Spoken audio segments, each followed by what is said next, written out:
Today, we're exploring Madagascar, the fourth largest island in the world, home to about 29 million people. Surprisingly, about 74% of the population, around 21.4 million, live on the island's eastern side. Why is the western half so sparsely populated? Let's dive into the unique geography and history that shape this fascinating island. Madagascar is located off the southeastern coast of Africa and boasts a distinctive history and geography. Unlike most African countries, Madagascar was settled much later. The first people arrived between 500 and 1000 AD, with some evidence suggesting even earlier settlements. These early settlers were Austronesian peoples from Borneo who crossed the Indian Ocean in sophisticated outrigger canoes. Their migration was remarkable for its distance and the way they introduced farming techniques and domesticated animals like chickens and bananas, which significantly altered Madagascar's ecology. Around 900 AD, Bantu migrants from East Africa also settled in Madagascar, adding to the island's rich cultural and genetic diversity.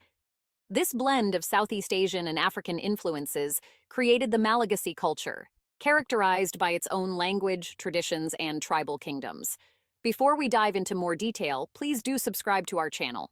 Thank you. One of the most notable kingdoms was Imerina, established in the early 1500s by King Andrea Manello in the Central Highlands. Over the centuries, Imerina expanded its territory and influence, particularly under King Andrianampoinimerina in the late 1700s. His reforms and military strategies helped unify the Central Plateau and establish Antananarivo as the capital. During the 1800s, King Radamadwan embraced modernization, fostering diplomatic and trade relations with European powers.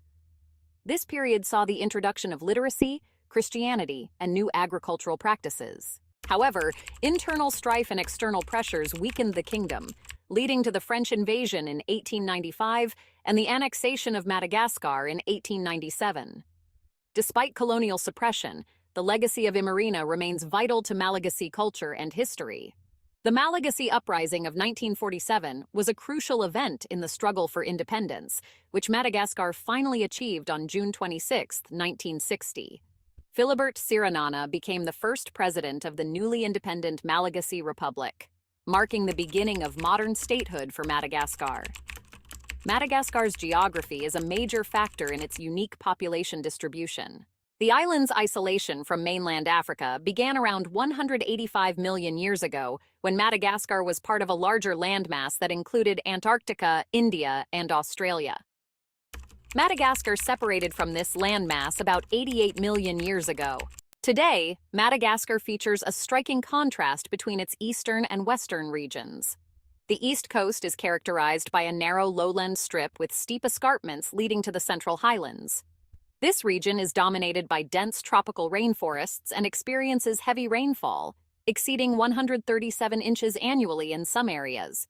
The consistent rainfall supports a rich biodiversity, but also makes large-scale agriculture and human settlements challenging.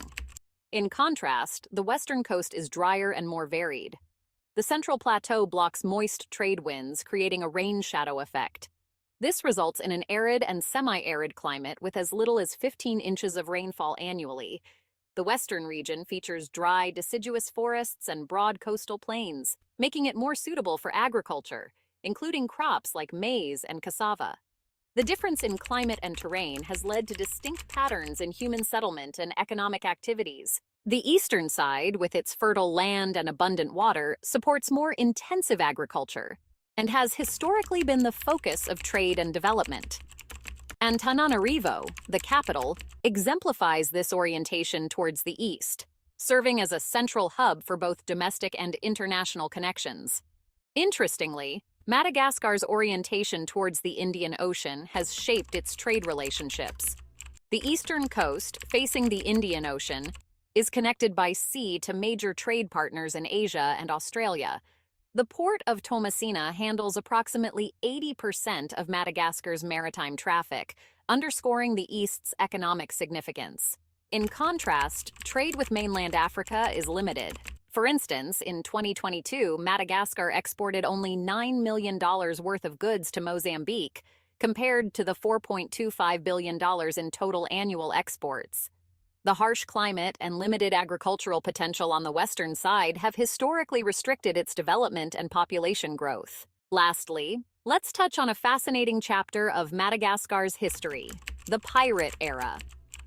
During the 1700s, as European powers intensified their control over the Caribbean, pirates turned their attention to Madagascar.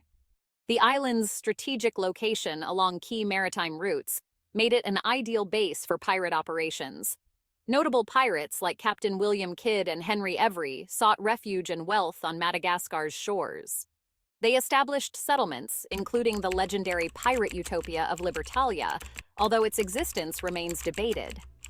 The pirates' interactions with local Malagasy tribes led to a unique cultural exchange, impacting the island's economy and society. Madagascar's unique geography and rich history have shaped its development and culture in remarkable ways. If you enjoyed this deep dive into Madagascar, don't forget to like, subscribe. For more fascinating content, stay tuned for our next video. Thanks for watching, and see you next time.